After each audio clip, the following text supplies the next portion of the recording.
सुप्रभात बेटा, कैसे हैं आप? उम्मीद है सब ठीक होंगे। आज कक्षा 8वीं में हमारा विषय है पाठ 14 आर्यभट्ट। आर्यभट्ट जो एक महान गणितज्ञ थे, महान गणित के वैज्ञानिक थे, जिनके विषय में आपने पहले भी बहुत कुछ पढ़ा है और उन्हीं के विषय में आज हम संस्कृत भाषा में कुछ पढ़ेंगे। उम्मीद है सब ध्यान से देखेंगे, वीडियो को समझेंगे। तो देखते हैं बेटा, स्टार्ट करते हैं। पूर्व दिशायाम उदेति सूर्य पश्चिम दिशायाम च अस्तं गच्छति। पूर्व दिशायाम उदेति सूर्य, पूर्व दिशा से उदेति उदय होने वाला सूर्य पश्चिम दिशा में अस्तं गच्छति अस्त हो जाता है। इति दृश्यते ही लोके, इति ऐसा दृश्यते देखा गया है ही लोके इस संसार में। पूर्व दिशा में सूर्य उदय होता है और पश्चिम दिशा में अस्त हो जाता है, ऐसा ही इस संसार में देखा गया है। परम न अनेन अवबोध्यम अस्ति यतः सूर्यो गतिशील इति। परंतु न अनेन अवबोध्यम अस्ति, परंतु यह कोई नहीं जानता है यतः कि सूर्यो गतिशील इति, कि सूर्य गतिशील है। सूर्यो अचल पृथ्वी च चला। यह मान्यता थी पहले कि सूर्य जो है वह चलता है, गतिशील है वो, यही जानकारी थी लोगों को। लेकिन आगे देखते हैं, सूर्यो अचल, सूर्य अचल है, पृथ्वी च चला, और पृथ्वी चलती है। सा स्वकीय अक्षे घूर्णति, सा वह स्वकीय अक्षे, स्वकीय अपने अक्ष का घूर्णति चक्कर लगाती है। इति सांप्रतम, इति ऐसा सांप्रतम अब सुस्थापित सिद्धांत, सुस्थापित सर्वमान्य सिद्धांत है।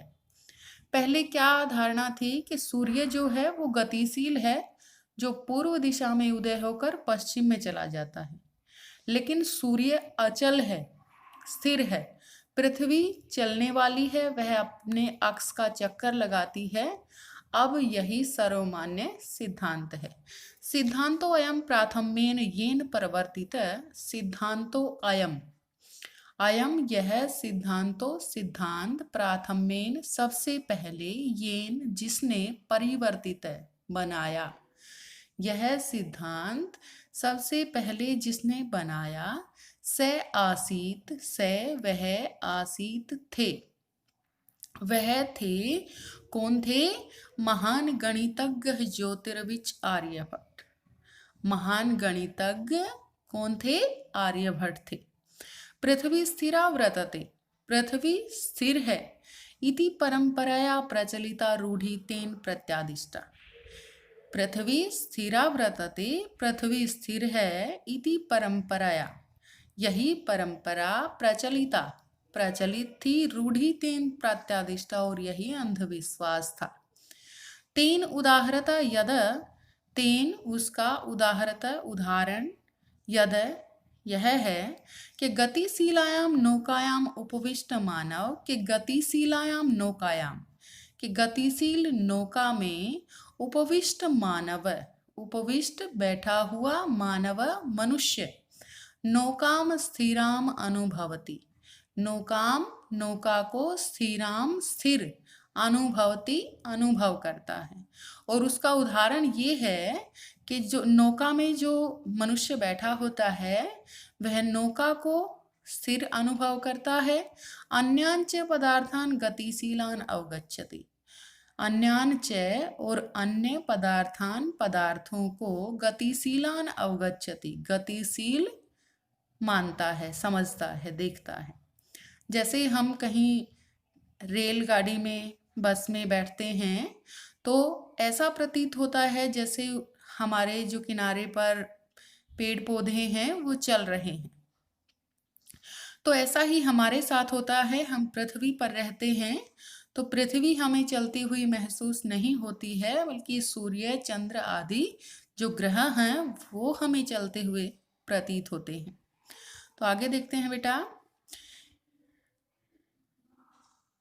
पृथिव्याम अवस्थित मानव पृथ्वीम स्थिराम अनुभवति। एवमेव ऐसे ही गतिशीलायाम पृथिव्याम अवस्थित मानव, ऐसे ही गतिशील पृथ्वी में अवस्थित मनुष्य, रहने वाला मनुष्य, पृथ्वीम स्थिराम अनुभवति, पृथ्वी को स्थिराम अनुभवति, स्थिर अनुभव करता है।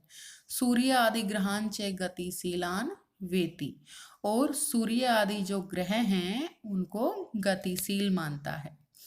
476 ख्रीष्टाब्दे आर्यभट्ट जन्म लब्धान्विति। 476 ख्रीष्टाब्दे 476 ईस्वी में आर्यभट्ट जन्म लब्धान्विति, आर्यभट्ट का जन्म हुआ। तेनेव विरचिते आर्यभट्टियम इत्यस्मिन् ग्रंथे उल्लेखितम्। तेनेव उन्हीं के द्वारा विरचिते रचे गए आर्यभट्टियम, आर्यभट्ट नामक, इत्यस्मिन् ग्रंथे, इस ग्रंथ में उल्लेखितम, उल्लेखित है। यह बात, उनके जन्म की जो बात है वो उन्हीं के द्वारा लिखे गए आर्यभट्टियम नामक जो ग्रंथ है उसी के अंदर ये बात लिखी हुई है कि आर्यभट्ट का जन्म 476वीं ईस्वी में हुआ था। ग्रंथो अयम तेन त्रयोविंशति तमे वैसे विरचितम। ग्रंथो अयम, यह ग्रंथ, तेन उन्होंने, त्रयोविंशति तमे, त्रयोविंशति 23, त्रयोविंशति, त्रय प्लस विंशति, 23 वर्ष की वैसी आयु में विरचित लिखा। यह ग्रंथ उन्होंने 23 वर्ष की आयु में लिखा था। उन्होंने यह प्रतिपादित कर दिया कि सूर्य जो है वो अचल है और पृथ्वी चलने वाली है। जिस प्रकार से नौका में हमें प्रतीत होता है उसी प्रकार से हमें पृथ्वी पर भी प्रतीत होता है। आगे देखते हैं। ऐतिहासिक स्रोत्रों भी ज्ञायते, ऐतिहासिक स्रोत्रों भी, ऐतिहासिक स्रोत्रों से ज्ञायते, ज्ञात होता है, यत कि पाटलिपुत्रम निक्सा, के पाटलिपुत्रम, पाटलिपुत्र के निक्सा पास आर्यभट्टस्य वेद्यशाला आसीत। आर्यभट्टस्य, आर्यभट्ट की वेद्यशाला, प्रयोगशाला आसीत थी। ऐतिहासिक स्रोतों से यह ज्ञात होता है कि पाटलिपुत्र के पास ही आर्यभट्ट की प्रयोगशाला थी जिसमें वो अपने प्रयोग करते थे। अनेन इदम अनुमीयते, अनेन इससे, इदम यह, अनुमीयते अनुमान लगाया जाता है, यत कि तस्य कर्मभूमि, तस्य उनकी कर्मभूमि, पाटलिपुत्र मेव आसीत, कि उनकी जो कर्म भूमि थी वो पाटलिपुत्र ही थी। इस किससे अनुमान लगाया जाता है? क्योंकि उनकी जो वेद्यशाला थी, उनकी जो प्रयोगशाला थी वो पाटलिपुत्र के पास ही थी। आर्यभट्टस्य योगदानम गणित ज्योतिषः संबंधम वर्तते।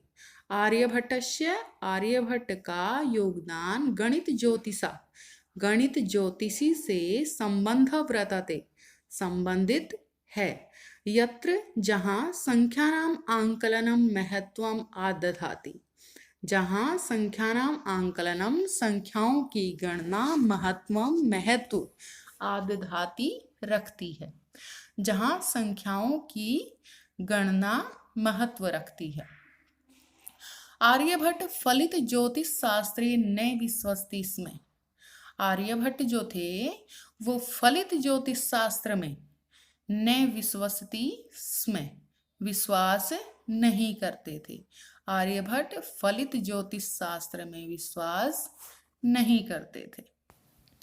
गणितीय पद्धत्या कृतम आंकलनम आधृत्य एव तेन प्रतिपादितम। गणितीय पद्धति की गणना से, उसके आंकलन से ही तेन प्रतिपादितम, उन्होंने प्रतिपादित किया, उन्होंने सुस्थापित किया, यद कि ग्रहणे, ग्रहण होने में, राहु केतु नाम को दानवो नास्ति, कि राहु केतु नामक दानव कारण नहीं है इसमें। जो ग्रहण होते हैं, सूर्य ग्रहण, चंद्र ग्रहण आदि जो होते हैं, उनमें राहु केतु नाम के दानव कारण नहीं हैं। तत्र तु सूर्य चंद्र पृथ्वी इति त्रीणि एव कारणानि। तत्र तु वहाँ तो सूर्य चंद्र पृथ्वी, सूर्य चंद्र और पृथ्वी त्रीणि एव कारणानि, तीन ही कारण हैं। सूर्य परितः भ्रमत्यः पृथ्वी, सूर्यम, सूर्य के परितः चारों ओर भ्रमत्या घूमती हुई पृथ्विया, पृथ्वी, सूर्य के चारों ओर घूमती हुई पृथ्वी, चंद्रस्य परिक्रमा पथेन संयोगाद ग्रहणम भवति। चंद्रस्य, चंद्रमा की परिक्रमा पथेन, परिक्रमा पथ में जब आ जाती है तो संयोगाद ग्रहणम भवति, तो संयोग से ग्रहण हो जाता है। सूर्य के चारों ओर घूमती हुई पृथ्वी जब चंद्रमा की परिक्रमा पथ में आ जाती है तो संयोग से ग्रहण हो जाता है। यदा पृथ्व्या छायापातेन चंद्रस्य प्रकाश अवरुध्यते, यदा जब पृथ्व्या, पृथ्वी की छायापातेन, छाया से चंद्रस्य प्रकाश अवरुध्यते, चंद्रमा का प्रकाश रुक जाता है। यदा जब पृथ्व्या छायापातेन, पृथ्वी की छाया होने से चंद्रस्य प्रकाश अवरुध्यते, चंद्रमा का प्रकाश रुक जाता है, तदा चंद्र ग्रहणम भवति, तब क्या होता है, चंद्र ग्रहण हो जाता है। तथैव वैसे ही पृथ्वी सूर्यों मध्य, पृथ्वी और सूर्य के मध्य बीच में समागतस्य आने से चंद्रस्य छायापातेन, चंद्रस्य, चंद्रमा का छायापातेन, छाया होने से सूर्य ग्रहणम दृश्यते, सूर्य ग्रहण देखा जाता है। वैसे ही पृथ्वी और सूर्य के बीच में चंद्रमा की छाया जब आ जाती है तो सूर्य ग्रहण हो जाता है। समाजे नूतनानां विचाराणां स्वीकारणे प्राय सामान्य जना काठिन्यम अनुभवन्ति। समाज में नूतनानां विचाराणां, नूतनानां नए विचाराणां, विचारों को स्वीकारणे, स्वीकार करने में प्राय लगभग सामान्य जना, सामान्य लोगों को काठिन्यम अनुभवन्ति, काठिन्यम कठिनाई का, अनुभवन्ति अनुभव होता है। भारतीय ज्योतिष शास्त्रे, भारतीय ज्योतिष शास्त्र में तथैव वैसे ही आर्यभट्टस्य अपि विरोधः अभवत्, आर्यभट्टस्य, आर्यभट्ट का अपि भी विरोध अभवत् हुआ, उसी प्रकार से आर्यभट्ट का भी भारतीय ज्योतिष शास्त्र में विरोध हुआ। जब भी कोई नई विचारधारा आती है समाज में तो लोगों को उसको अपनाने में समय लगता है, और इसी प्रकार से आर्यभट्ट का भी विरोध हुआ वहां पर। तो तस्य सिद्धांत उपेक्षिता, उनके सिद्धांत की उपेक्षा की गई। स पंडितानाम उपहास पात्रम जातः, स वह पंडितानाम, पंडितों के उपहास पात्रम जातः, उपहास के पात्र बने, वो पंडितों के उपहास पात्र बने। पुनरपि तस्य दृष्टि कालातिगामिनी दृष्टा, पुनरपि फिर भी, तस्य दृष्टि उनकी जो दृष्टि थी वो कालातिगामिनी दृष्टा, समय को लांघ देने वाली दृष्टि थी। उनकी जो दृष्टि थी वो समय को लांघ देने वाली थी।